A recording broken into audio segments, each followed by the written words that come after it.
ಆಳ್ಮಟ್ಟಿಗೆ ಹಿಪ್ಪರಗಿ ಮುಖಾಂತರ ಹೋಗಿ ಸೇರಿಕೊಳ್ಳುತ್ತೆ. ಕೃಷ್ಣಾ ಜಲಪಾತ್ರದಲ್ಲಿ ಈಗ 1.5 ಲಕ್ಷ ಕ್ಯೂಸೆಕ್ಸ್ ಅಪ್ರಾಕ್ಸಿಮೇಟ್ಲಿ ಹರಿತಾ ಇದೆ. ಅಲ್ಲಿ ಅಲರ್ಟ್ 2 ಲಕ್ಷ ಕ್ಯೂಸೆಕ್ಸ್ಗೆ ನಾವು ಮಾಡ್ತೀವಿ. ಆದರೂ ನಿಪ್ಪಾಣಿನಲ್ಲಿ, ಚಿಕ್ಕೋಡಿನಲ್ಲಿ, ಅಥಣಿ ಹಾಗೂ ಕಾಗವಾಡ್ನಲ್ಲಿ ಕೆಲವಷ್ಟು ಗ್ರಾಮಗಳಲ್ಲಿ ಸ್ವಲ್ಪ ತೊಂದರೆ ಉದ್ಭವ ಆಗಬಹುದು. ಆ ನಿಟ್ಟಿನಲ್ಲಿ ನಾವು ಆಯಾ ತಾಲೂಕಿನ ತಹಶೀಲ್ದಾರ್ಗಳಿಗೆ ಕೆಲಸ ಮಾಡಲಿಕ್ಕೆ, ಫೀಲ್ಡ್ಗೆ ಹೋಗಲಿಕ್ಕೆ ಹೇಳಿದ್ದೀವಿ. ಹಾಗೂ ಎಲ್ಲೆಲ್ಲಿ ಶಿಫ್ಟ್ ಮಾಡಲಿಕ್ಕೆ ಅವಶ್ಯಕತೆ ಇದೆಯೋ ಜನರನ್ನು ಅಲ್ಲಿ ಶಿಫ್ಟ್ ಮಾಡಲಿಕ್ಕೆ ಈಗಾಗಲೇ ನಿರ್ದೇಶನವನ್ನು ನೀಡಿದ್ದೀವಿ. ಸದ್ಯಕ್ಕೆ ಗೋಕಾಕ್ನಲ್ಲಿ ಯಾವ ರೀತಿ ಪರಿಸ್ಥಿತಿ? ಈಗ ಗೋಕಾಕ್ ಪರಿಸ್ಥಿತಿ ನಾವು ನೋಡಬೇಕಂದ್ರೆ ಹಿಡ್ಕಲ್ಲಿಂದ ನಾವು 36,000 ಕ್ಯೂಸೆಕ್ಸ್ ಬಿಡ್ತಾ ಇದ್ದೀವಿ. ಹಾಗೂ ರೇಣುಕಾ ಸಾಗರ್ ಅಂದರೆ ಮಾರ್ಕಂಡೇಯ ನದಿಯಿಂದ ಒಂದು 7,000 ಕ್ಯೂಸೆಕ್ಸ್ ಬಿಡ್ತಾ ಇದ್ದೀವಿ. ಒಟ್ಟು ಸೇರಿ ಮತ್ತೆ ಬೇರೆ ಬೇರೆ ನಾಲೆಗಳಿಂದ ಮುಖಾಂತರ ಏನು ನೀರು ಬರುತ್ತೆ ಸಂಗ್ರಹಣೆ ಆಗಿ ಈ ಲೋಳ್ಸೂರು ಬ್ರಿಡ್ಜ್ ಹತ್ರ ಈಗ ಸದ್ಯಕ್ಕೆ 66,000 ಕ್ಯೂಸೆಕ್ಸ್ ಹರಿತಾ ಇದೆ. ಇದರಿಂದ ಗೋಕಾಕ್ ನಗರದಲ್ಲಿ ಒಂದು 200 ಮನೆಗಳಿಗೆ, 220 ಮನೆಗಳಿಗೆ ಸ್ವಲ್ಪ ತೊಂದರೆ ಆಗಿದೆ. ಅದರಲ್ಲಿ ಎಲ್ಲರನ್ನೂ ನಾವು ಈಗ ನಮ್ಮ ಕೇಂದ್ರಕ್ಕೆ ಶಿಫ್ಟ್ ಮಾಡ್ಕೊಂಡಿದ್ದೀವಿ. ಇದು ಮುನ್ಸಿಪಲ್ ಶಾಲೆ, ಮುನ್ಸಿಪಲ್ ಹೈಸ್ಕೂಲ್ ಅಂತ ಏನಿದೆ ಗೋಕಾಕ್ ಟೌನ್ ಒಳಗಡೆ, ಅಲ್ಲಿ ಅದು ಸ್ವಲ್ಪ ಮೇಲೆ ಸಿಚುವೇಟೆಡ್ ಇದೆ, ಸೊ ತೊಂದರೆ ಆಗಲ್ಲ. ಹಿಂದಿನ ವರ್ಷವೂ ಅದೇ ಕೇಂದ್ರವನ್ನು ನಾವು ಬಳಕೆ ಮಾಡ್ಕೊಂಡಿದ್ದೀವಿ. ಅಲ್ಲಿ ಎಲ್ಲ ರೀತಿಯ ಸವಲತ್ತುಗಳನ್ನು ಕಲ್ಪಿಸ್ತಾ ಇದ್ದೀವಿ. ಊಟ, ತಿಂಡಿ ಹಾಗೂ ಕಂಬಳಿ ಇರ್ಬೋದು, ಹಾಗೂ ಮತ್ತು ಮೆಡಿಸಿನ್ಸ್ ಇರ್ಬೋದು, ಎಲ್ಲ ರೀತಿಯ ಫೆಸಿಲಿಟೀಸ್ನು, ಲೇಡೀಸ್ಗೆ ಸಪ್ರೇಟ್ ಟಾಯ್ಲೆಟ್, ಜೆಂಟ್ಸ್ಗೆ ಸಪ್ರೇಟ್ ಟಾಯ್ಲೆಟ್, ಹಾಗೂ ಯಾರಾದರೂ ಪೇಷಂಟ್ಸ್ ಇದ್ದಾರೆ ಅಂದರೆ ಡಯಾಬಿಟಿಕ್ ಪೇಷಂಟ್ಸ್ ಇರ್ಬೋದು, ಅವರೆಲ್ಲರಿಗೂ ಹೆಲ್ತ್ ಟ್ರೀಟ್ಮೆಂಟ್ ಕೊಡಿಸ್ಲಿಕ್ಕೂ ಅಲ್ಲಿ ನಾವು ಒಂದು ಕ್ಯಾಂಪ್ ಮಾಡಿ ಇಟ್ಕೊಂಡಿದ್ವಿ. ಸೊ ಇದು ನನ್ನ ಪ್ರಕಾರ, ನಮ್ಮ ಮಾಹಿತಿ ಪ್ರಕಾರ ಒಂದು 2 ಡೇಸ್ ಈ ಥರ ಸಿಚುವೇಶನ್ ಇರ್ಬೋದು. ಈಗ ಉತ್ತರ ಕನ್ನಡ ಜಿಲ್ಲೆನಲ್ಲಿರ್ಬೋದು, ನಮ್ಮ ಜಿಲ್ಲೆನಲ್ಲಿರ್ಬೋದು ಮಳೆ ಪ್ರಮಾಣ ಈಗ ಕಡಿಮೆ ಆಗಿದೆ. ಮಹಾರಾಷ್ಟ್ರದಲ್ಲಿನೂ ಮಳೆ ಪ್ರಮಾಣ ಕಡಿಮೆ ಆಗಿದೆ. ಬರೀ ಒಂದು ಮೇನ್ ಪಾಯಿಂಟ್ ಏನಂದರೆ ನಾವು ಗಮನದಲ್ಲಿ ಇಟ್ಕೊಳ್ತಾ ಇದ್ದೀವಿ, ಪ್ರತಿಯೊಂದು ಜಲಪಾತ್ರದಲ್ಲಿ ಹಾಗೂ ಪ್ರತಿಯೊಂದು ಡ್ಯಾಮಲ್ಲಿ, ಮಹಾರಾಷ್ಟ್ರದಲ್ಲಿರ್ಬೋದು, ನಮ್ಮ ಡ್ಯಾಮ್ಸ್ ಇರ್ಬೋದು, ಅವು ತುಂಬಿದ್ದಾವೆ. ಸೊ ಮಳೆ ಆದಾಗ ನಾವು ರೆಡಿ ಇರಬೇಕು ರಿಲೀಸ್ ಮಾಡಲಿಕ್ಕೆ. ಸೊ ಈಗ ಆಳ್ಮಟ್ಟದಿಂದ 2.5 ಲಕ್ಷ ಕ್ಯೂಸೆಕ್ಸ್ ನೀರನ್ನು ನಾವು ರಿಲೀಸ್ ಮಾಡ್ತಾ ಇದ್ದೀವಿ.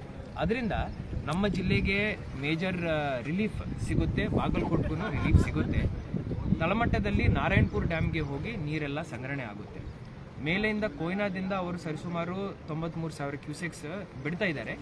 ಅದು ಬಂದು ನಮ್ಮ ಜಿಲ್ಲೆಯಲ್ಲಿ ಎಲ್ಲ ಸಂಗ್ರಹಣೆ ಆಗಿ ಇಲ್ಲಿಂದ ಹೋಗಿ ಆಲ್ಮಟ್ಟಿಗೆ ಸೇರಿಕೊಳ್ಳುತ್ತೆ. ನಾವು ಆಲ್ಮಟ್ಟಿದಿಂದ ಎಷ್ಟು ಕಡಿಮೆ ಮಾಡ್ತಾ ಇರ್ತೀವೋ ಅಷ್ಟೇ ನೀರನ್ನು ನಾವು ಇಲ್ಲಿ ಆಕ್ಸೆಪ್ಟ್ ಮಾಡಿ ಮತ್ತೆ ಆಲ್ಮಟ್ಟಿನ ತುಂಬಿಕೊಳ್ಳಿಕ್ಕೆ ಸಾಧ್ಯವಾಗುತ್ತೆ. ಈ ಥರ ಕ್ಯಾಲ್ಕುಲೇಟ್ ಮಾಡಿ ಹಿಂದಿನ ವರ್ಷವೂ ಬಹಳ ಚೆನ್ನಾಗಿ ನಾವು ಇದನ್ನು ಮ್ಯಾನೇಜ್ ಮಾಡಿದ್ದೀವಿ.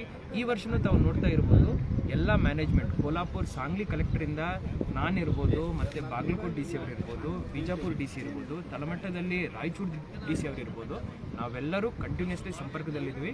ನಮ್ಮ ಮೇಲಧಿಕಾರಿಗಳು ಹಾಗೂ ಎಲ್ಲ ಜನಪ್ರತಿನಿಧಿಗಳ ಜೊತೆ ನಾವು ಸಂಪರ್ಕವನ್ನು ಸಾಧಿಸ್ತೀವಿ. ಸರ್, ಪ್ರತಿ ವರ್ಷದ ಸಮಸ್ಯೆ ಇದು. ದಶಕಗಳೇ ಕಳೆದೋಯ್ತು.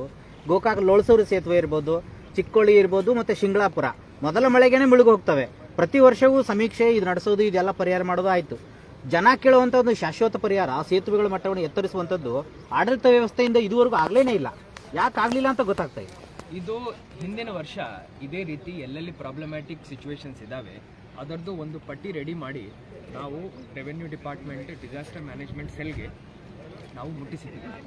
ಅದರಿಂದ ನಮ್ಮ ಜಿಲ್ಲೆಗೆ ಈ ಕೆಪಾಸಿಟಿ ಬಿಲ್ಡಿಂಗ್ ಫಂಡ್ ಅಂತ ಏನು ಫಂಡ್ ಇದೆ ಅದರ ಅಡಿಯಲ್ಲಿ ನಮಗೆ 11 crore rupees ಸ್ಯಾಂಕ್ಷನ್ ಮಾಡಿದ್ದಾರೆ.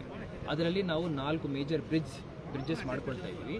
ಈ ವರ್ಷ ಲೋಳ್ಸೂರು ಬ್ರಿಡ್ಜ್ ಆ ಫಂಡಲ್ಲಿನೂ ನಾವು ಕೇಳ್ತೀವಿ, ಹಾಗೂ ನಮ್ಮ PWD ಮಿನಿಸ್ಟರ್ ಸಾಹೇಬ್ರ ಜೊತೆ ಮಾತಾಡಿಕೊಂಡು PWD ಫಂಡಿಂದನೂ ಕೇಳ್ತೀವಿ. ನನಗೆ ನಂಬಿಕೆ ಇದೆ, ಈ ವರ್ಷ ನಾವು ಈ ಫಂಡನ್ನು ಸ್ಯಾಂಕ್ಷನ್ ಮಾಡ್ಕೊಂಡಿದ್ದೀವಿ ಅಂದರೆ ಮಳೆ ಮುಗಿದಿದ ನಂತರ ಒಂದು ಹೊಸ ಬ್ರಿಡ್ಜ್ ಇಲ್ಲಿ ಮಾಡಲಿಕ್ಕೆ ಸಾಧ್ಯವಾಗುತ್ತದೆ. ಇದೇ ರೀತಿಯ ಕೆಲಸ ಬೇರೆ ತಾಲೂಕುಗಳಲ್ಲಿ, ಈ ತಾಲೂಕಲ್ಲಿನೂ ಬೇರೆ ಬ್ರಿಡ್ಜ್ಗಳಲ್ಲಿ ನಾವು ಮಾಡ್ತಾ ಬಂದಿದ್ದೀವಿ. ಈ ವರ್ಷ ನಾವು ಮಾಡ್ತೀವಿ.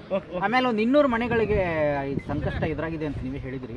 ಪ್ರತಿ ವರ್ಷ ಕೂಡ 200ರಿಂದ 300 ಮನೆಗಳಿಗೆ ಸಂಕಷ್ಟ ಆಗೇ ಆಗುತ್ತೆ.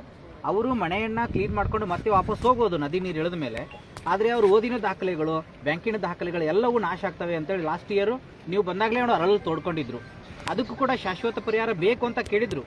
ಅದಂತೂ ಇನ್ನೂವರೆಗೆ ಆಗ್ಲೇನಿಲ್ಲ, ಪ್ರಾಥಮಿಕ ಹಂತದಲ್ಲೂ ಕೂಡ ಇಲ್ಲ ಸರ್ ಅದು. ಕರೆಕ್ಟ್, ಅದು ಇನ್ನೂ ನಾವು ಅದನ್ನು ಎಕ್ಸಾಮಿನೇಷನ್ ಸ್ಟೇಜಲ್ಲಿ ಇಟ್ಕೊಂಡಿದ್ವಿ.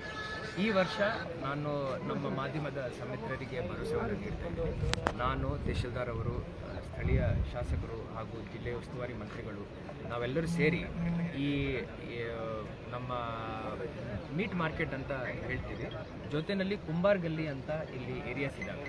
ಸೊ ಅಲ್ಲಿ ತೊಂದರೆ ಆಗುತ್ತೆ. ಇವರಿಗೆ ನಾವು ಏನಾದರೂ ಸ್ಥಳಾಂತರ ಮಾಡಲಿಕ್ಕೆ ಅವಕಾಶ ಇದೆಯಾ? ಜೊತೆಯಲ್ಲಿ CEO-ವರ್ಗೂ ಇದರ ಬಗ್ಗೆ ಗೊತ್ತಿದೆ. ಬೇರೆ ಕಡೆ ನಾವು ಜಾಗ ಹುಡುಕಿ ಗ್ರಾಮೀಣ ಭಾಗದಲ್ಲಿ ಅವರಿಗೆ ಪರ್ಯಾಯ ವ್ಯವಸ್ಥೆ ಮಾಡಿ ಕೊಡಲಿಕ್ಕೆ ಆಗುತ್ತೆ ನೋಡೋಣ.